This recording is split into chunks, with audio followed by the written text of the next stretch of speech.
Greetings, everyone. Let's dive right into what really caught our attention: Jeffrey Epstein's financial enigma. He started out as a college dropout, didn't have any formal training in finance, and, well, managed to amass a fortune of hundreds of millions of dollars.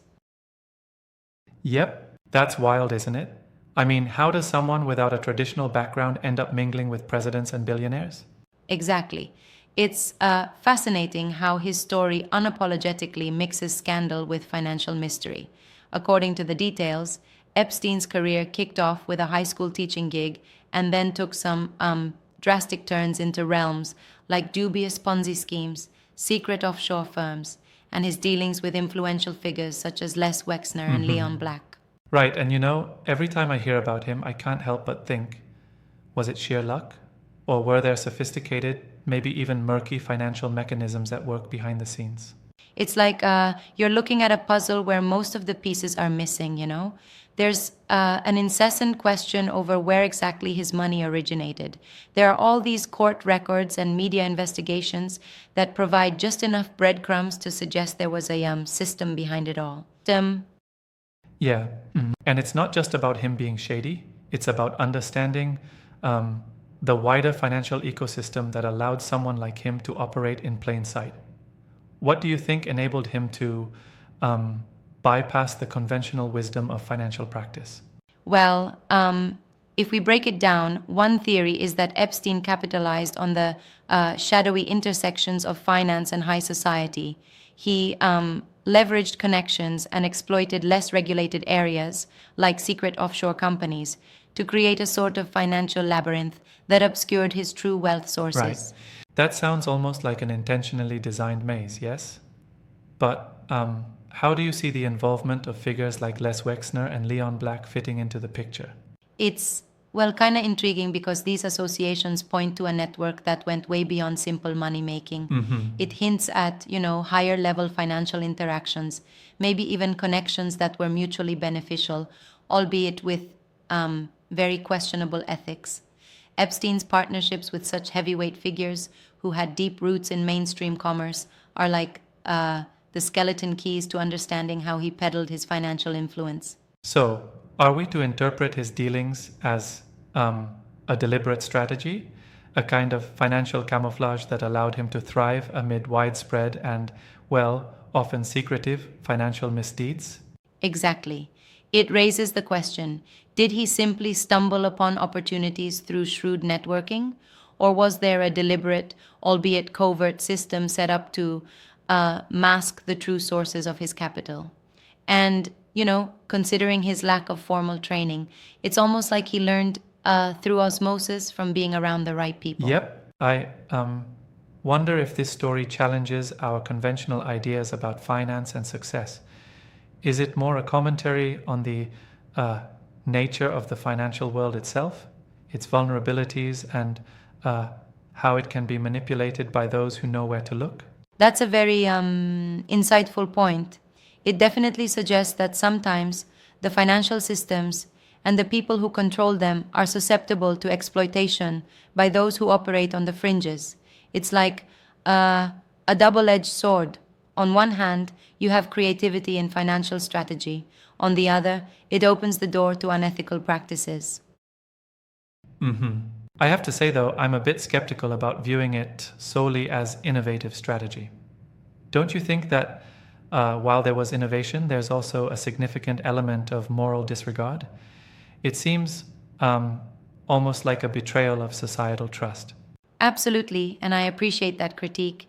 It's a delicate balance between recognizing a sort of disruptive ingenuity and also condemning the unethical shortcuts taken. Epstein's method, in many ways, was a mix of opportunism and shadow dealings that exploited systemic weaknesses. Yeah. It makes you wonder if, in today's world, regulations are catching up to such ingenious yet dubious financial maneuvers, or if we're still way behind. There's definitely a lag. Often, these schemes evolve faster than the regulatory bodies can respond. Epstein's case, in particular, highlights the challenges regulators face when dealing with intricate financial networks that cross international borders. Yep. And let's not forget the overall media and public narrative. I mean, with all the conspiracy theories swirling around and official narratives shifting, there's this persistent uncertainty about, the true origins of his wealth. Totally. The mix of documented financial details, media investigations, and wild conspiracy theories makes it almost like a financial thriller. It's as if every piece of evidence only deepens the mystery rather than resolving it. That's an interesting way to put it, a thriller. But do you think that by bifurcating his path, high society connections versus shady offshore operations, we risk oversimplifying the intricate network he was part of? I can see that perspective, and it's valid. While it's tempting to split the narrative into good money networks and bad money schemes, the truth is they were all interlinked. Epstein straddled multiple worlds, and that made tracking the flow of his wealth particularly elusive. Right. And so it becomes a sort of mirror to the financial world at large, one where legitimacy and illegitimacy are often intertwined. This challenges the binary view of financial ethics, doesn't it? Exactly. It's like you're peering into a mirror where the reflection is as distorted as it is intriguing. On one hand, you have legitimate transactions and high profile clientele.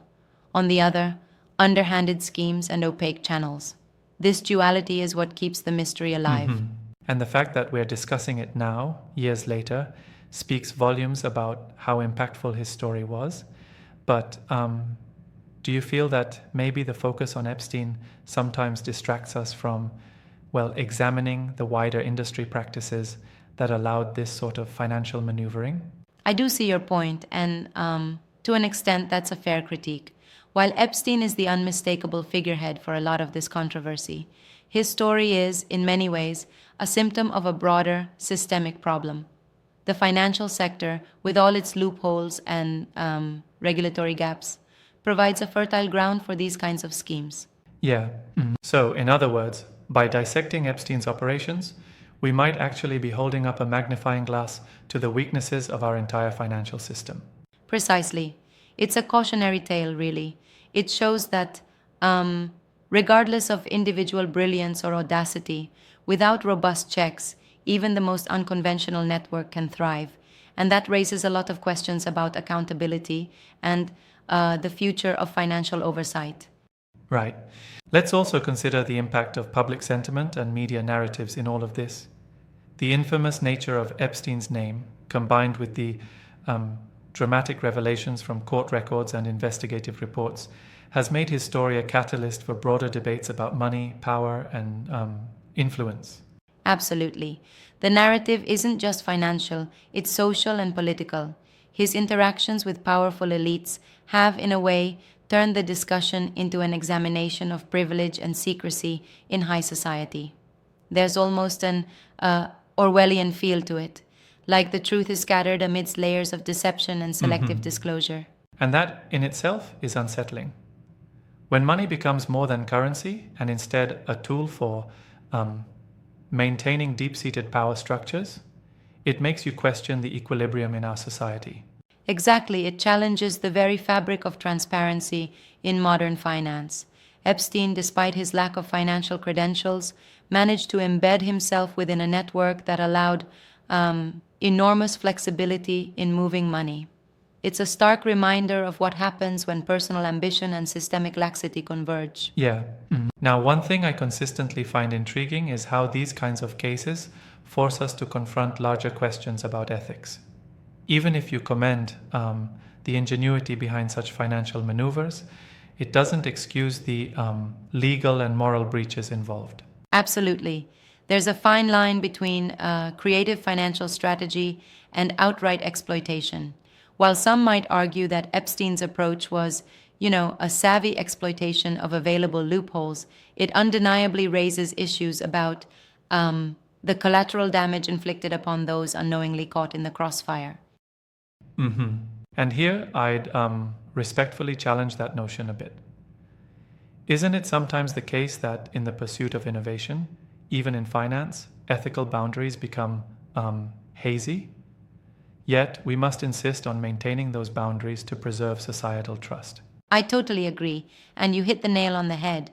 It's critical to distinguish between transformative innovation and practices that, frankly, erode public trust.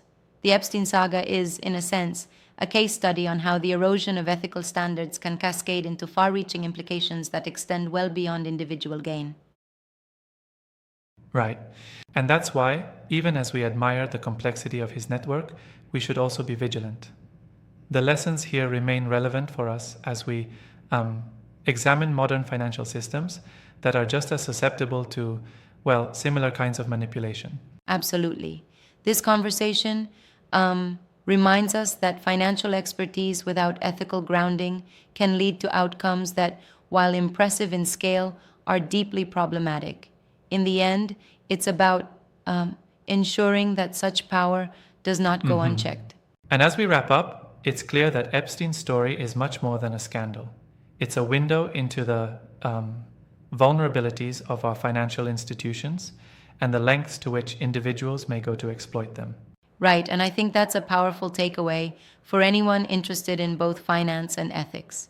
It really underscores the need for sustainable, transparent practices in an industry characterized by rapid innovation and, unfortunately, occasional moral lapses. Yeah. Well, that was a deep dive into some very murky waters, but it sure leaves us with a lot to consider about the relationship between money, power, and accountability. Indeed, it does. Thank you for joining in on this exploration of one of the most perplexing financial mysteries of our time. Until next time, keep questioning and stay curious. Absolutely.